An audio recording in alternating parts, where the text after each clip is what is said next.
Assalamualaikum. This is part 2 of vitamin lecture that had been started by Dr. Zunaira Michael, the pharmacology lecturer at Ghazali Girls Campus. If you haven't seen part 1 of the vitamins, you should first see that and then continue the lecture from part 2. Our topic, as you know, is multivitamins, and we will be discussing vitamin E from there. So, vitamin E refers to the group of compounds that include tocopherols and tocotrienols. They are naturally occurring antioxidant. Vitamin E आपने avian के form में market में available है, और आपने देखा होगा कि इसको हम यूज़ करते हैं एज एन एंटीऑक्सीडेंट और एंटी एजिंग फैक्टर, क्योंकि जितने भी आपके बॉडी में फ्री रेडिकल्स हैं, जब वो एक प्रॉपर अमाउंट में रिप्लेस होते जाएंगे तो you will not age, your cells will not age, you will not observe the wrinkling, you will not observe the ageing effects, आपके बाल वाइट नहीं होंगे, आपकी स्किन ख़राब नहीं होगी. So vitamin E is very very important for the normal functioning and the health of the cells and organs or systems, you can say. The word tocopherol is derived from the word toco, which means childbirth, or feroz mean to bear. Tokos means child birth and pherein mean to bear, मतलब उसको बड़ा करना है या पालना पोसना, to bear. It is a yellow oily oil liquid freely soluble in a fat soluble, because we were studying about the fat soluble vitamins. So vitamin E is a fat soluble vitamin which is freely soluble in a fatty solvent. Tocopherol, alpha, beta, gamma, sigma have been obtained all from the natural resources. हमारे पास vitamin E के जितने भी resources हैं, they are natural in origin. Next जो हमारे पास है, that is the function of vitamin A. It is antioxidant और most powerful natural और एंटीऑक्सीडेंट है. Free radical scavengers, scavengers mean the decomposers. ये रिमूव करता है जितने भी बॉडी के फ्री रेडिकल्स होते हैं, प्रोटेक्ट करता है on to the cell membranes, protect करता है, protects the low LDL from oxidation. जितने भी हमारे पास कोलेस्ट्रॉल्स हैं उसको ऑक्सीडेशन से हेल्प करता है. जो हमारे पास good LDL is basically the good cholesterol which is present in the body, तो उसको प्रोटेक्ट करता है. Protect the double bonds in the polyunsaturated fatty acid. Obviously fatty acids में जितने भी हमारे पास डबल बॉन्ड्स होते हैं उसको ब्रेक नहीं होने देता. Prevent the density is basically the oxidation and reduction of the oils. So उस चीज़ को वो प्रिवेंट करता है. Work in conjunction and with selenium. और अगर आप इसके साथ वाइटामिन ई के साथ कोई सेलेनियम के डोज ले रहे हो तो they both work effectively together. Vitamin E also plays a role in neurological functions and inhibition of platelet aggregation. Platelet aggregation को हेल्प करता है और न्यूरोलॉजिकल फंक्शंस को चलाने में इसका बहुत बड़ा रोल है. Vitamin E also protect lipids and prevent the oxidation of poly unsaturated fatty acid. Vitamin E protect करता है लिपिड्स को और प्रिवेंट करता है the oxidation of poly unsaturated fatty acids. Like जितने भी हमारे पास सैचुरेटेड या unsaturated fatty acids, poly unsaturated fatty acids हैं, उनकी डिग्रेडेशन को, मेटाबॉलिज्म को हेल्प करता है. नेक्स्ट हमारे पास जो वाइटामिन है, that is vitamin K. Vitamin K refers to the group of structurally similar fat soluble vitamins the human body need for completing the synthesis of certain proteins that are required for blood coagulation, and also certain proteins that are used to manipulate the binding of calcium in bones and other tissues. अब vitamin के का ये काम होता है कि ये एक फ्लैट सॉल्युबल विटामिन है, एज यू कैन नो. तो ये प्रोटीन्स की सिंथेसिस को कंप्लीट करता है, ब्लड कोगुलेशन में हेल्प करता है. फॉर एग्जांपल जब कभी भी हमें कोई कट लग जाता है, कोई इंजरी लग जाती है, तो if not for vitamin A and the platelets which are present with in the body, हमारा ब्लड तो बस बहता जाता और बहता जाता और कोई स्टॉपेज का मैकेनिज्म ही नहीं होता. So vitamin K helps in blood coagulation. जो after certain amount of bleeding क्या होता है कि वो जितना भी हमारा ज़ख़म होता है या जो कट होता है वो सील हो जाता है. तो vitamin K play a role in that. और ये मैनिपुलेट करता है the binding of calcium in the bone and other tissues. Vitamin K is naturally produce by bacteria in the intestine. जैसे कि मैंने आपको पहले कहा था कि बॉडी में सिर्फ कुछ ऐसे वाइटामिन हैं जो प्रोड्यूस होते हैं. सो vitamin K is one of them. Vitamin के हमारे पास नेचुरली एक बैक्टीरिया होता है विद इन इंटेस्टाइन जो वाइटामिन के को प्रोड्यूस करता है, और it is very important for the digestion of various substances.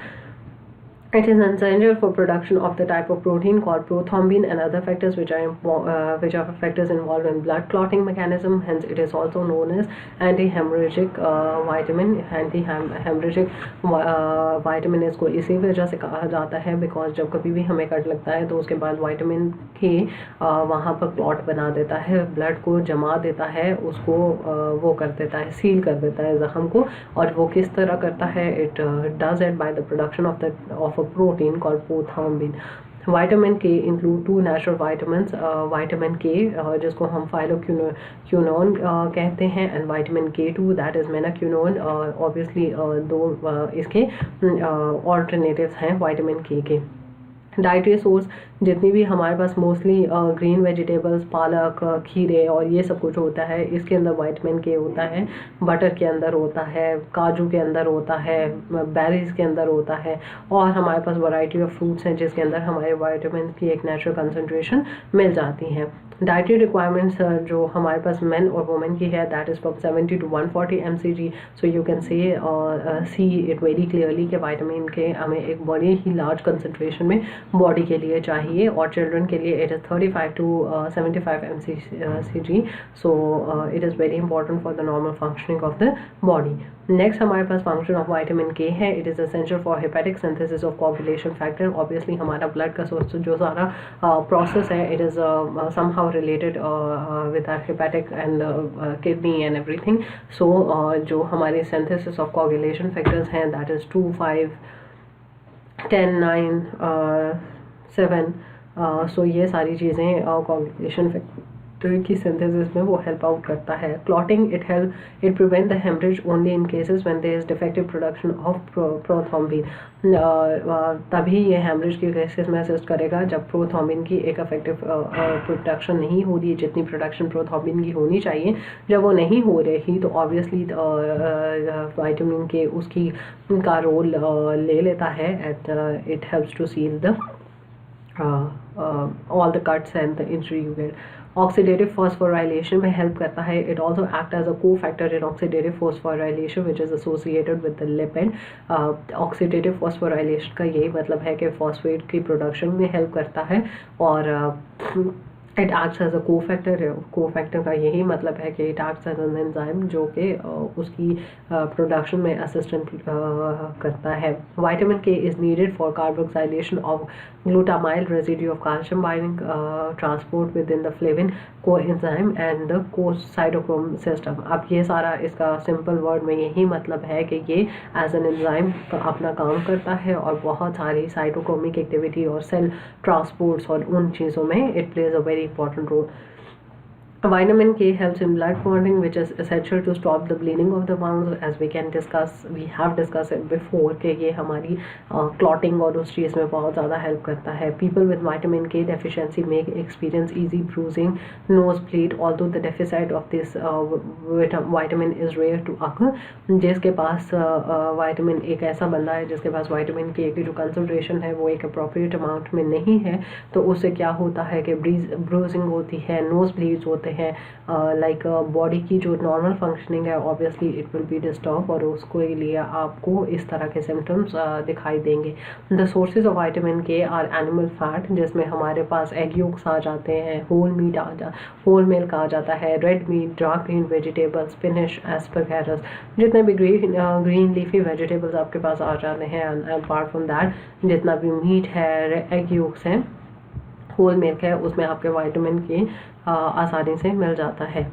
Next we will be moving to the water soluble vitamins. Water soluble vitamins are found in yeast, grain, rice, vegetable, fish, meat. इन सब चीज़ों में we have water soluble vitamins, and you know the water soluble vitamins are the same vitamins which can easily be dissolved in the aqueous solution.